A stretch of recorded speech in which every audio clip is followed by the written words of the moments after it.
अवंतीपुर एक बहुत ही खूबसूरत गांव है, बिल्कुल किसी तस्वीर जैसा। शहर के शोर शराबे से दूर यहाँ के लोग बहुत सुकून और खुशी से रहते हैं। गांव में डुग्गू का एक छोटी सी लोहार का दुकान है। वो लोहे से सामान बनाता है और बाजार में बेचता है। लेकिन ये दुकान बनाने के लिए उसने गांव के जमींदार से कर्ज लिया है। वाह, इस बार खेती तो बहुत अच्छी हुई है। इसका मतलब लगान भी अच्छा मिलेगा। जमींदार शेर बहादुर बहुत ही लालची है। उसके दिमाग में हमेशा यही चलता है कि अपनी जायदाद कैसे बढ़ाया जाए। वो अक्सर राजू लोमड़ी से इस बारे में सलाह लेता है। समझे राजू, खेती के लगान से पैसा तो आ रहा है, लेकिन बिना लोहे के औजार के खेती नहीं हो सकती। गांव की सारी लोहार की दुकानें कब्जा करना पड़ेगा, तब सारे किसान मेरे यहाँ से ही सामान खरीदेगा। सामान भी बेचूंगा और लगान भी लूंगा, दुगना मुनाफा। अगले दिन सुबह होते ही शेर बहादुर डुग्गू की दुकान की तरफ निकल गया। इस दुकान को कब्जा करके ही काम शुरू करना होगा। सुन डुग्गू, तेरे ऊपर बहुत कर्ज हो गया है, इसलिए अब से ये दुकान मेरी हुई। ऐसे कैसे हो सकता है जमींदार साहब? मैं तो हर महीने थोड़ा थोड़ा करके कर्ज चुका रहा हूँ, और इतनी जल्दी सारा कर्ज लौटाने की बात भी तो नहीं हुई थी ना। कृपया मुझे थोड़ा और वक्त दीजिए, मैं आपका पैसा चुका दूंगा। नहीं, एक दिन का वक्त भी नहीं मिलेगा। कल से दुकान पर मत आना। सीधी तरह नहीं माना तो मेरे पास और भी तरीके हैं। बेचारा बुग्गू डुग्गू, जमींदार के जुल्म की वजह से वो लोग मुसीबत में पड़ गए। मम्मी मम्मी, खाना दो ना, बहुत भूख लगी है। अगले दिन सुबह डुग्गू नए काम की तलाश में निकल गए, और कोई रास्ता भी तो नहीं था ना। बालू, क्या तू अपनी चाय की दुकान पर मुझे कोई काम दे सकता है? मैं बड़ी मुसीबत में हूँ। क्या बात कर रहा है डुग्गू? इस छोटे से गांव में चाय का दुकान चलाता हूँ। मेरा अपना गुजारा ही मुश्किल से होता है। तुझे क्या काम दूंगा? एक काम कर, तू लोहे का काम जानता है, तेरे घर में थोड़ा लोहा तो होगा ही। एक कुल्हाड़ी बना ले और जंगल जाकर लकड़ियाँ काट। उसे बाजार में बेचेगा तो थोड़ी परेशानी दूर होगी। डुग्गू को बालू की बात सही लगा। अगले दिन कुल्हाड़ी लेकर वो जंगल चला गया। दिन भर लकड़ी काटकर बाजार में बेच के उनका गुजारा होने लगा। लेकिन देखते ही देखते सर्दी का मौसम आ गया।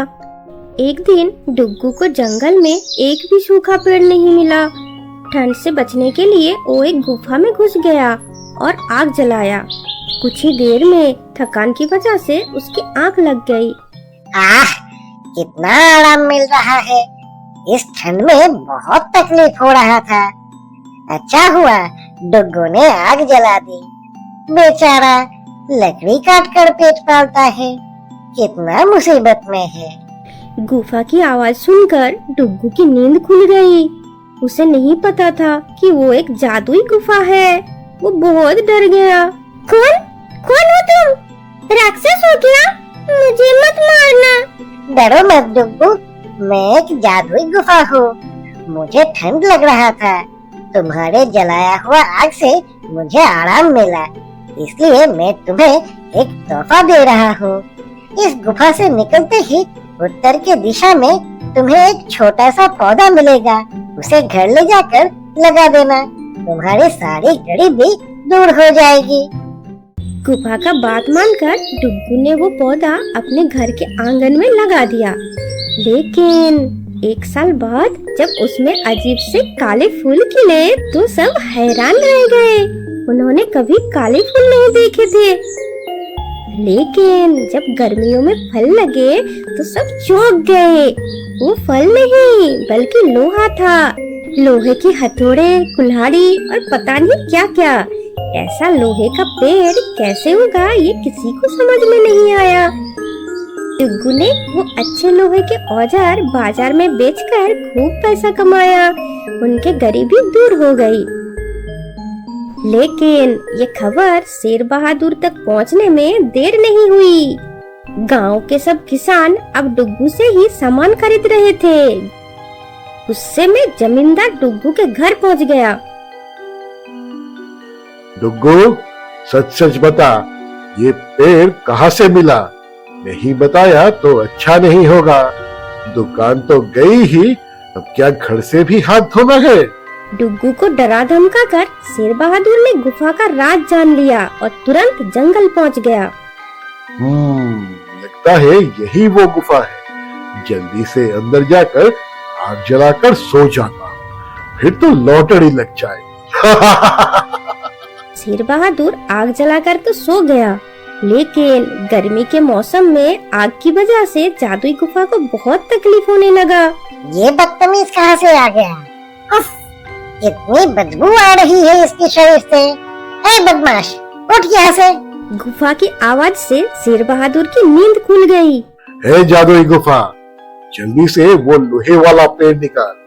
मेरे पास ज्यादा वक्त नहीं है। ओह, तो तू ही वो जालिम जमींदार है। तेरी वजह से ही गांव वाले परेशान हैं। सबको सताकर अब मुझे जलाने आया है। तुझे कोई पेड़ नहीं मिलेगा।